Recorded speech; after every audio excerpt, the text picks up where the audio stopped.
Teddy bear. Okay, yung bunso ay nakapatong sa pangalan. Safe na safe. Hindi siya nahulog, bossing. Oh. Ha? Galing, ha? Oo. Oh. May kapitan eh. Oh, wala pang ang lampen, no? Pero mo, 2 months lang yan, no? Ang cute ng baby niya, walang bibig, ano? Paano magagatas yan? Yun lang ang inaalala mo, yung panggatas ng mga bata. Dilat na dilat. Future po namin. Tutulog nakadila. Matulog Nakaplag dilat. sa atay, anak mo. Bilog na bilog yung mata, no? Hindi po. Talagang ano niya po yan. Since nung baby pa po siya. Yan ang alaga niya. Asan yung bunso? Ayun, Andun nasa po sa baba. nanay ko. Yung nadaanan na. Yung Sa nanay ko nadaanan po. natin. So, paano ngayon yan? Walang trabaho si mister. O, paano nyo pinaparaos yung ano, gastusin sa araw-araw? Yung mga kapatid ko po, sila po yung maano sa amin, maalalay. Sila po napapag-atas sa anak ko. Yung mga kapatid mo sa abroad, Opo. dahil nalaman nila nangyari sa inyo. Opo. Ano yan? Humingi ba kayo ng tulong sa kanya o kusa na lang silang sumuporta sa inyo? Kusa naman po silang nagbibigay sa amin. Pasalamat ka sa kanila. Papasalamat ako sa ate ko, sa kapatid ko, sa Riyadh. Andito na ako. Pero hindi, Salamat sa inyo sa pag-aalaga sa anak ko, pagmamahal. Pero sa tingin mo, si kuya, gustong pang bumalik sa trabaho, siyempre. Opo. Para naman po hindi na po kami umaano sa mga kapatid ko. Mabait naman yung mga kapatid mo, kaya lang siyempre, nahihirapan din kayo, no? Opo. Etong bahay na to, sa inyo to. Hindi po. Nangungupahan lang po kami dito. Magkano ba upa nyo rito? 3,000 po. Oh, mataas. Sa baba, 150 lang, no? Hindi po. Dito lang po kami. Magkano upa sa baba? Wala po. Sa chewing ko po yon. Ang tsuhi mo may-ari. Opo. Tapos pinang-upa kayo ng tsuhi mo. Opo. Wala namang kwentang tsuhi niyan. Dapat hindi na kayo pinagbabayad. Hoy, hindi yung chuhi sa baba. Nakikinig. Dugo sa dugo yun eh. Oo, boss. Tito Jim, unang-una, may sakit yung asawa. May sakit eh. Walang panggatas. Oh. Buti pa yung nasa ibang bansa eh. Nagkukusa. Nakakapagpadala eh. Nagkukusa. Samantalang to, nasa baba. Malay mo naman, mawala rin trabaho. May trabaho ba, Choy mo? Opo, sa Bipil. Oh, Ay, masama nga ugali. Nanyan. Dapat inaano niya to. Alam mo, yung pagtulong mo sa kapwa mo, lalo na tikadugo mo, dapat yan, hindi wag ka nang humingi na munang kapalit. Hayaan mo muna. Pag nagkatrabaho, tsaka na lang kayo magbayad sa akin. Halimbawa, ako, tsuhi mo. Wala kang pambayad. Sabi mo sa akin, Chong, wala akong pambayad. Sige, sabi mo. Uncle, nandito na ako. Hindi, ako nga, kunwari. Chong, wala Ako yung tsuhi mo. Bayad, Wala kang pambayad, kunwari. Sige, paano mo sasabihin sa akin? Hindi, mabait naman po. Kunwari nga! Kunwari. Go. Uncle, wala muna akong pambayad tsaka na lang pag nagkapera ako. Kamag-anak ako. Ha? Oh, sige.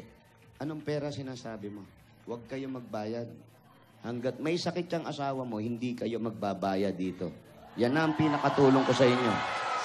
Ngayon, kung makakapagtrabaho yung asawa mo, unti-untiin mo. At pag ang asawa mo hindi nakapagtrabaho tuloy-tuloy, ako nga alis sa inyo na tong bahay na to. Ang sobrang Bait bait. Ayuhin yun eh. Bait mo, Jong. Salamat. Ariel naman, paano kami ng mga anak mo? Kaya natin. Malakas pa tayo. May sakit. Oo. Yung asawa ng pamangkin ko. Kawawa naman.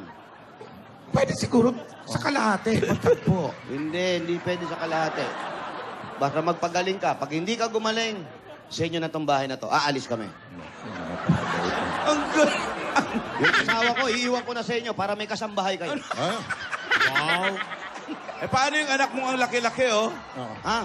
Eh, Yung anak paano mo ang yung anak laki-laki. mo? Eto, yung anak ko. Ang laki niyan. Ha?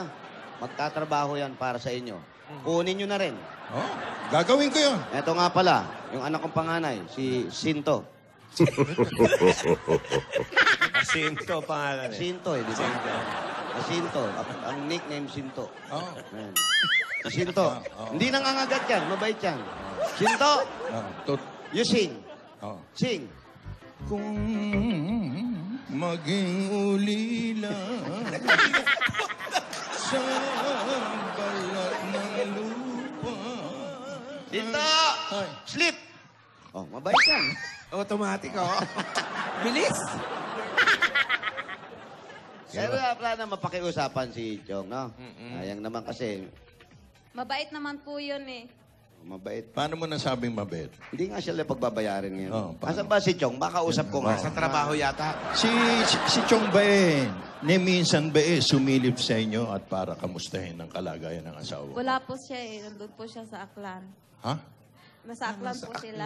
Wala pala dito. Wala naman pala rito. Kaya pala hindi sumisagot. Nasaan ba? Sa Aklan. Nasa Aklan, doon sa probinsya nila. Ah. Kayong dalawa taga-Aklan. Taga Cebu po siya. Ikaw ang taga-Aklan. Taga Aklan po ako. Saan sila Aklan ba? nagkakilala? Saan kayo nagkakilala? Textmate. Text me. Yan tayo eh. Kayo ba nakasal na? Nakasal na ba kayo? Opo. Oo. Mag-iisang taon na po sa July. Meron ba talagang gano'n nagkakain? Paano kayo na-in love sa text lang? Tama, tanong ko lang. Sino Paano yun? kumuha ng number? Sino unang nakakuha ng number? Hi, who, you, ang gano'n. Sa pinsan ko po. Kasi binigay niya sa akin yung number. Tinext ko naman. Ikaw nag-text. Opo. Ano ang tinext niya? Anong text mo? Hi lang po. Tapos, yun naman po siya. Sumagot. Anong sagot mo? Hi ka din. Ano sabi sagot mo? to sa hi? Ano sabi mo doon sa hi niya? Hello, sir. Hello po. Hello naman. Anong sabi mo doon sa hello niya? Tapos, ano niya, nakwento niya na nagbabarko siya. Tapos, nagkita kami. Nagkita kami dyan sa MC. Saan? Sa MC mo. Saan MC yun? Sa Malabon City Square. Pero nasa Aklan ka nun, di ba? Hindi po, dito na po ako noon eh. Anong dito ginagawa sa mo tito rito? ko na ako nakatira. Nagtatrabaho ka. Hindi din po. Ano ginagawa mo rito? Ba't umuwi ka na Maynila? Nagbabakasyon po ako. Tapos, ba't parang nalungkot ka nung magbabakasyon ka? Hindi po. Anong ginagawa mo rito? Anong ginagawa mo rito? Wala po. Nasa probinsya ka. Maganda naman buhay niyo ron. Maganda naman. Anong ginagawa mo dito? Nagbabakasyon po.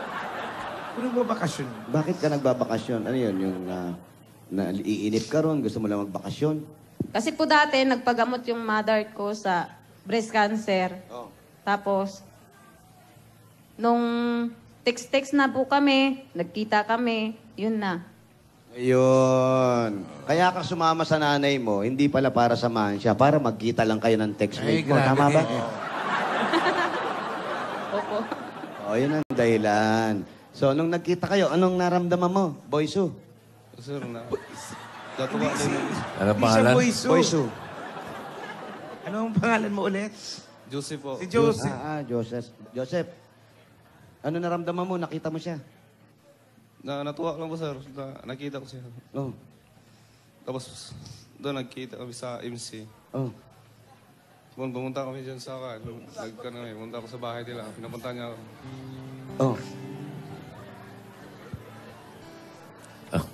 Tapos. O tapos, O, tapos? Balik na ako pumunta sa bahay nila.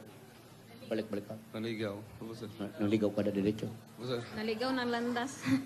O, tapos, ikaw naman, nung dinadalaw ka, ano naman? Gusto mo naman, gusto mo. anong naramdaman mo?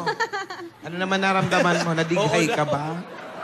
Oh, Umarty ka pa ba? Umarty ka pa? siyempre. Pa-cute-cute. Wow! Ay, Paano daw yung pakit-cute? paano pa-cute? Paano? Patingin ng pakit-cute. Charing lang. Wow, sharing. Charing. Paano yung pakit ko? Paano yung pa-cute? Kung nakita mo siya, paano yung mata mo? Paano? Paano? Ito lang. Wala kang naramdaman. Ano yung naramdaman mo nung paulit-ulit ka nang nililigawan? Naihi. Ano yan? Kinilig sa usa. Kinilig eh. Inilig naman po. Kasi, sabi ko, kaysa naman tambay yung mga pangasawa ko, dito na ako. Sa Siman. So, nagusto mo siya kasi seaman siya. Opo. Wala nang iba, yun lang. Kasi, may trabaho din po siya.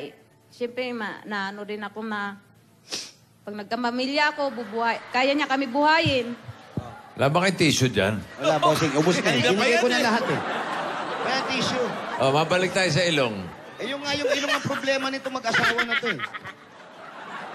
Alam nyo, kakasinghot nyo, masisinghot nyo kami tatlo rito.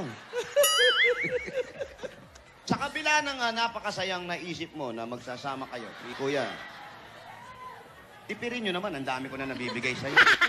Ang dami ah. Tikalawa kayo, ha? Magsinga. Kunin mo naman yung ginamit niya para ano. Gentleman. Kunin na. Tatapon natin.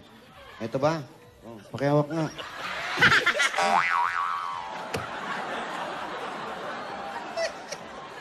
Sandali, may tira pa. May excess baggage. Malagkit, ha? Oh, pagkatapos doon, sige, mamaya na natin ito. Singahan itong mga tao na to. Sigutan na sigutan. Ang lakas pa. Kauulan pa lang, sinipon na kayo. Kalakihan Ito muna. din eh. Dami ring laman. Magpasaya naman tayo. Eto na, bossing, bigyan mo na kami yung sipon. Ay, sipon. Sige, pasinghot mo. Eto na, para mas masarap ang singhot ninyo. At para mas masaya ang pasalubong kami sa inyo na 10,000 pesos. 10,000. At Coke Emoticon Battle. 10,000 yan. Bagay sa'yo ang Coke Hot Emoticon Battle. Mga Dabarkans, bumili ng Coke Emoticon Battles at i-share ang inyong feelings sa inyong pamilya at mga Dabarkans dahil whatever you're feeling, may bagay na Coke Emoticon Battles para sa'yo. Taste the feeling na with Coca-Cola and Share the feeling. Dadagdagan pa yan, Tito Jim. Meron ka pang regalo mula sa Pure Gold. Pure Gold. mga Dabarkans. Punta na sa Pure Gold, tindahan ni Adi Puling Sari-Sari Store Convention sa May 18 hanggang May 22 sa World Trade Center, Pasay City from 9 a.m. to 6 p.m. Nako, maganda na sa pinasabog pa at pinasobra pang discount at promo pa. Alim lang yan, mga kaibigan, ito, pinakasulit na meron pa kayong negosyo seminar para po dyan. Dahil sa Pure Gold, always panalo. Dadagdag na pa yan, meron ka pang O Plus 8.37Y Android phone. Plus meron ring bagong O Plus M. Yan, pakinig ka. Yan ang first